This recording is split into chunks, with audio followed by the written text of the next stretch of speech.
most of the time, and I think for people it's just, yeah, so to be able to kind of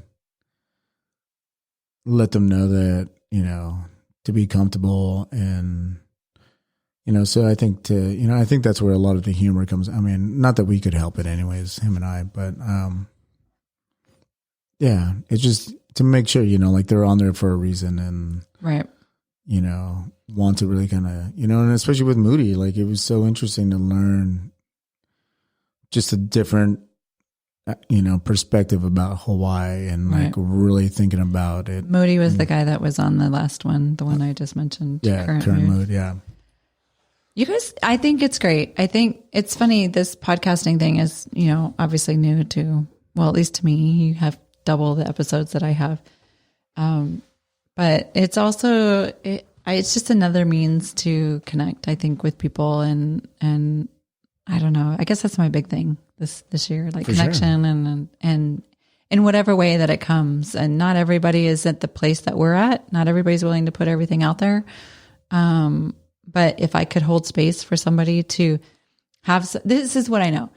When I speak, when I have connection with people, 99% of the time, there's some sort of aha that comes out for me. Yeah. I learned something about myself and I don't know if that's just my mode of operation or if it's kind of human nature anyway, that when you speak it out loud, then you're like, oh, wait a minute. I didn't realize I was that way. And how great it feels to learn like this process that I've been on recently. And I think you have as well, where you're like, oh, I'm in my mid 40s and suddenly I'm learning all of these things that maybe most people knew when they were in their 20s or 30s, probably not. But how great is that to grow in front of somebody who can witness it and be like, and have them feel like they were a part of that. For sure.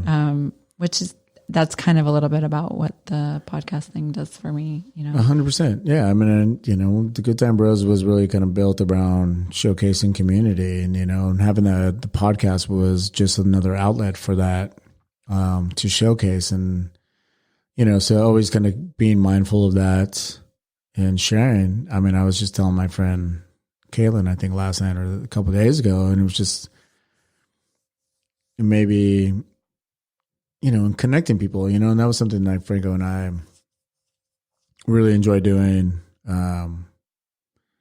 is bringing people together. And then all of a sudden they form friendships and it was like, cool, so whether it was the event or whether it was just an invite, be like, yeah, come with us. Our friend's going to be, and that's how I started off with even Franco. It was like, hey, come with me. My friend's having a birthday party. Come with us. And then it was like, boom. I was like, hey, come with me, and boom, boom, boom. But, and then going back to it, and telling Kaylin was like, it's kind of nice because then you can, not all the time, but sometimes just hear somebody else's story or like talk about it and then just kind of realize that you're not alone, because I think a lot of times we keep ourselves in that kind of space and you feel all alone and it's just like, oh, I'm all alone. Nobody understands, blah, blah, blah. And then you're like, no, fucking so many people do that, For sure. Like, shit, I thought I was the only person that like had a voice inside their head that like continuously talks and just like doesn't shut the fuck up. And like, I'm gonna go crazy. I'm already empathetic and that's already hard, taking on other people's emotions. And now I gotta listen to his voice that is just he's just the grumpiest man I've met. Like, and then be like, oh, other people fucking have that thing too? Like, does yours shut off? Mine never shuts off. I've gotten to the point where I've been like, please, dear God, just let me think about something else. Dude, like bro. I don't know if I've become more aware that it's all the voices in my head or if they've gotten louder or if it's just the thing. But this whole, definitely feels louder. We've joked about, or I have joked many times about this whole, like me learning to talk to the universe and manifesting the stuff. And now I'm going home and I'm like, just make it stop. Just make the voices stop. Just stop. And now you know what I'm doing to quiet them? Masturbate. Yes. And this is a comedy thing. Yes. And I'm learning this. Hallmark. Sorry, I got distracted when you said that. Hallmark movies, which are fucking horrible and so bad. Not even like so bad. They're not good for you if you have a good TV because they're all pixelated because they're so old and stupid.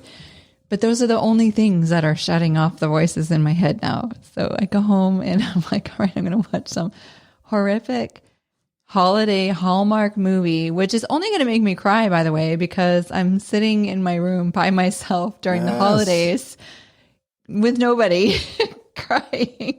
I swear my friend Jill, like I've stayed at her place a couple times and then like watch TV and just be like, oh, I swear all you have is Hallmark TV or Lifetime and fuck them both. Like what the fuck? Or the news. Like those are my options. And it's horrible. It's all depressing. They're all depressing.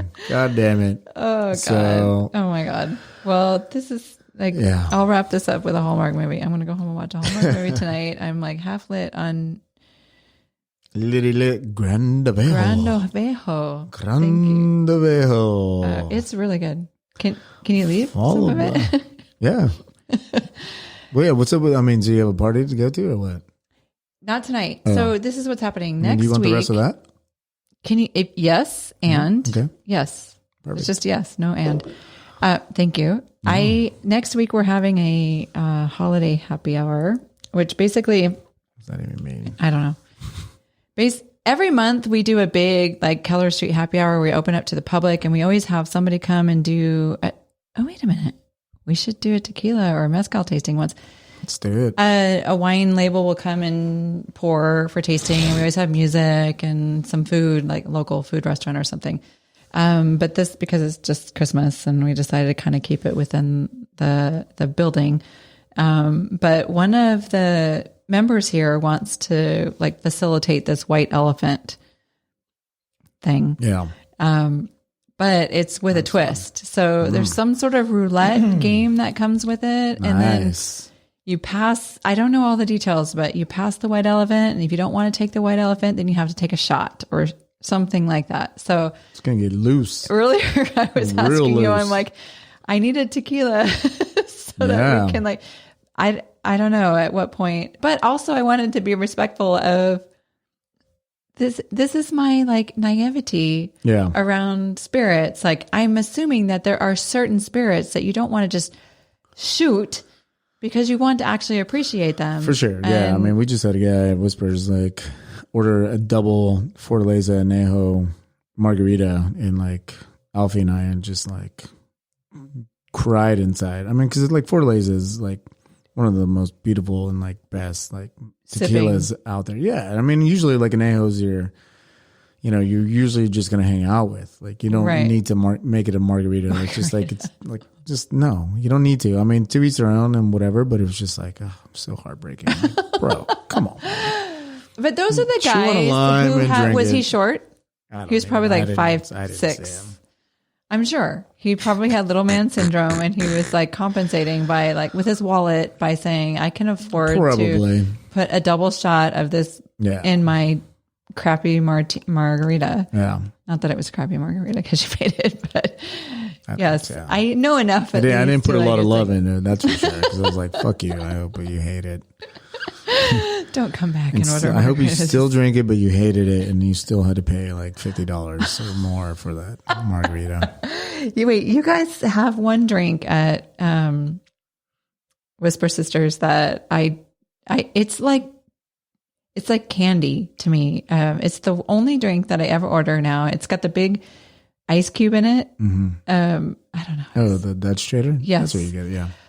Dutch Trader. And I could drink them for days. And it's like drinking, it's like eating, well, it's a better version of like marshmallow fluff or whatever that stuff is that you just touch yourself in.